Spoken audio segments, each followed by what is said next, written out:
Hello guys, welcome back. And today we're going to be talking about James Van Riemsdyk and where he could potentially go going into this next offseason. Now later in the video we'll have Top Shelf Hockey coming in to talk about his thoughts on where JVR will go to, so stick around for that also. Now the 29-year-old left winger, of course playing with Toronto this past season, had a $4.25 million contract, of course, going into the season, and of course now he's an FA, looking to get them big bucks in the free agency market. Now, before I speculate where he's going to go, let's look at his stats from this season. With 81 games played in the regular season, he had 36 goals, 18 assists for 54 points. Had a Corsi for 55.6. I'm liking that Corsi percentage. But in the 2017 and 2018 playoffs, he was also good. In 7 games, he had 3 goals and 1 assist for 4 points. That's pretty solid, and I could see a lot of teams looking to really have that, and a lot of teams really wanting that. I could see this being a very interesting guy on how much interest he brings, because there's a lot of it. I see a lot of teams looking towards him. Now, throughout his career, he has had 5 seasons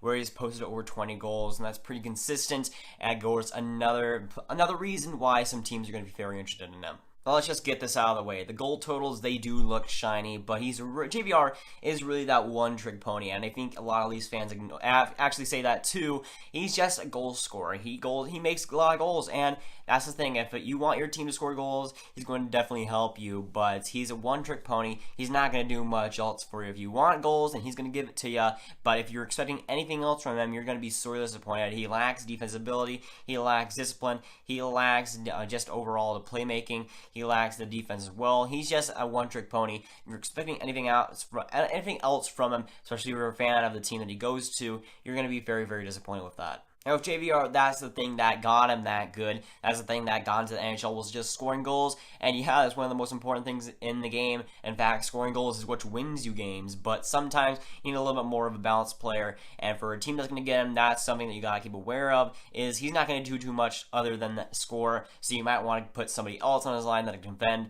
defend for him, because JVR isn't really going to help him at all. Really going to be a liability defensively. Now, me personally, I see no way that JVR sticks with Toronto. I think that it's pretty much 0%. Toronto, if they were to do that, if they were to sign him, I think would definitely ruin their franchise. He's going to ask for probably $5.6 million. They sign him to that term, and they're not going to be signed. They're probably not going to sign Marner. They might not even be able to sign Nylander with the guys coming up. They won't be able to sign those guys, and it'll be a huge mistake to sign a guy that's one-dimensional and not be able to sign a guy like Nylander or Marner. It would be disastrous for them. I think they're a little bit smarter than to just basically ruin their franchise by signing a guy like JVR that will pretty much prevent them from signing either or Nylander or Marner. Now, as a Dallas Stars fan, I do not want him one bit. I hate one-dimensional players.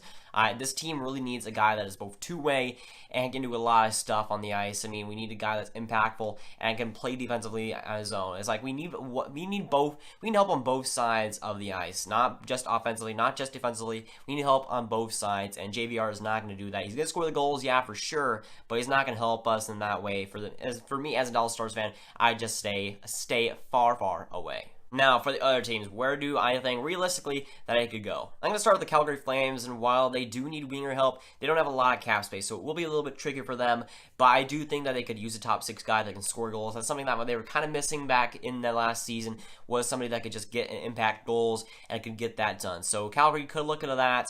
For a top 6 guy, they could look into that to try and pay a guy like that. I think Calgary is a decent fit there. You could definitely see Calgary going for him. I think that it could be a decent fit. I think that it could work out well if it were to sign there, but Calgary, I think, would be a decent option and probably one of the top guys up there. Now, I've been hearing Carolina in the rumors for a while, and that does make sense. I mean, Carolina wants to spend that cap space, as I said in the Tavares video. I do think that if they have the cap space, I think they'll be able to do it. And if they want to sign him, I think that's the biggest thing. If they want to sign a guy like Tavares or JVR, they could definitely do that. I think that they have a promising young core going up there, and adding JVR there will definitely help that. Might not be able to sign a couple of other guys because of that, but for JVR, I think that would be a promising young team to join, and I think for him, that would be nice. I mean, you are in Carolina. It's not the best state to live in, but still, it would be a decent option. Carolina has the cap space, so it could definitely work there. Next up is Florida, which is kind of in the same situation as Carolina, where they have a promising young core. They just missed the playoffs last season, and JVR, even with the Florida Panthers, need a little bit of a winger help. So JVR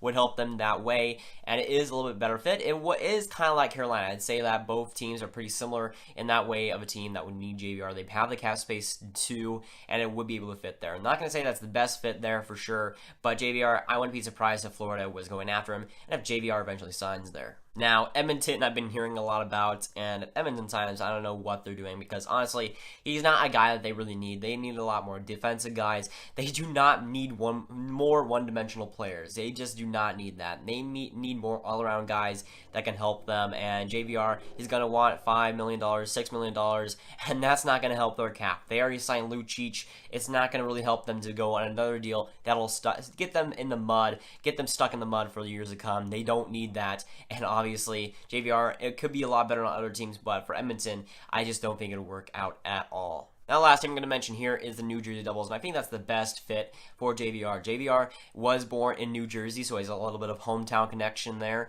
He also has that American-born stud, but he would be a good fit. I mean, New Jersey needs a little bit more winger help and to shore up those winger lines going into next season, and JVR could definitely help that. They have the cap to sign him, which is a big thing. They could definitely use a guy that can score goals. That was something that they were kind of missing in Tampa Bay in that first round series. So JVR, I think, would be a great fit. And honestly, throughout all the teams, I think New Jersey is the best fit. And even if he wasn't born there, it still would be a good one. I think that New Jersey has the cap, they have the need, and they could definitely go after JVR. And for JVR, why not? You're on a promising young team. It was where you were born. Why not go there? And for JVR and for both New Jersey, I think it would work out quite well. And I think it just makes too much sense there. But now we're going to have Mike from Top Shelf Hockey sharing his thoughts on where JVR could sign this season.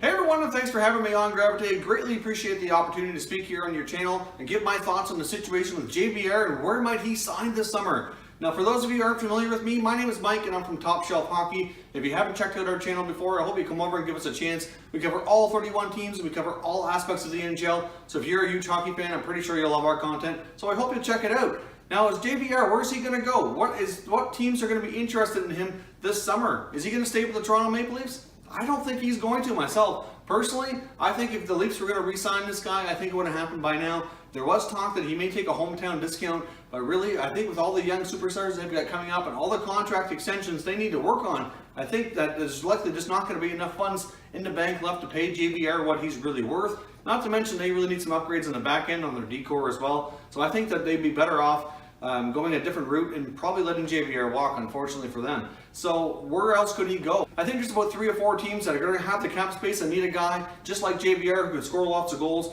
So let's get into where I think he's going to go. Obviously, personally, I think New Jersey is a strong possibility. The Devils are a team on the rise. They're a young team. They could certainly use an extra veteran or two with a scoring presence up front. I think he'd be a huge hit in Jersey. They're going to have the cap space to offer him a nice long-term contract if that's what he's looking for. And I think they could use a guy like him. They're going to have the cap space to do it. He's from the area. I think New Jersey makes a lot of sense for JVR. We'll see. But another team as well, I wouldn't be shocked if he went back to where he started, and that's the Philadelphia Flyers. I think the Flyers are going to likely shake things up a little bit this year. There's been some chatter that they may move like a guy like Wayne Simmons. Maybe even heard some other speculation on a few other guys as well. So I wouldn't be shocked to see him go back to Philly. Although I think that if I had to pick between New Jersey and Philly, I think the Devils myself are more likely between the two. But either of them kind of brings him back to where he started and where he grew up. So I think there's certainly a connection there to look out for. I think they both stand a decent chance. Now, another team to keep your eyes on is the San Jose Sharks. Now, the Sharks are going to have all kinds of cap space, but they have a lot of key decisions to make internally before they go outside. They have to take a look at, are they going to be bringing back Joe Thornton? Are they going to be bringing back Evander Kane? If either of those guys decide to leave, they're going to be looking at other options, and a guy like JVR might fit in well with what they have going on. Another team to keep your eyes on as well, I think, is the Calgary Flames. The Calgary Flames are going to be looking for another top 6 forward. It's been well documented. Actually, we talked about it on my channel today as well, where they're likely going to be moving a defenseman in exchange for a top 6 forward. At least they want to try to do that. Really, they have guys like Sean Monahan, Johnny Gaudreau, Matthew Tkachuk. Backlund's pretty solid. They really need another 1 or 2 wingers up there to really round out that top 6, and they're likely going to have to move a defenseman to get them. So obviously, if they could bring JVR in through free agency, that would kind of preserve their decor instead of doing it via trade. I think the Flames make a lot of sense for the Flames to really take a strong look at myself. I mean, really, they need a guy just like him who can score lots of goals. He can be a power play specialist, round out that top 6 nicely. And instead of doing it via trade through a defenseman like it's been discussed, it would save them the trouble of doing that. So again, just to summarize, I think the most likely destinations for JVR this summer are the Flyers, the Devils, the Sharks, or the Flames. Those are my 4 picks that I would say have the best chance at landing JVR. I do think there's a strong possibility he leaves Toronto and finds himself a new home for next season. Thanks again for having me on. I appreciate your time. Back to you, Graviteh. A big thank you to Mike from Top Shelf Hockey on collaborating with us today, showing his thoughts on where JVR could sign. Make sure you go subscribe to him at Top Shelf Hockey. He makes great stuff about all teams, and he makes great stuff there, so make sure you go check him out. But overall, I think both of us can agree that it's going to be an expensive deal. Whoever signs him, it'll be risky. And for some teams, it might work out, but for some other teams, I don't think it's the best idea. JVR is really a wild card because he has been kind of inconsistent. Even though he's had those 5 to 20 goal seasons, he still has been pretty inconsistent throughout the years. So it's going to be a wild card, especially with him getting older. It's going to be a very risky decision for a lot of teams. And if the team that eventually signs him, hopefully it'll work out good for them, but it could be a risky move there. But no matter what teams he goes with, we know one thing, he's probably going to get paid in the offseason. That's pretty much a sure bet. So that is going up for today, guys. Like, subscribe, and not share if you haven't. Tell me down below what you think of JVR, where you think he'll go. Make sure to subscribe to Top Shelf Hockey if you haven't already, and I'll see you guys later. Goodbye.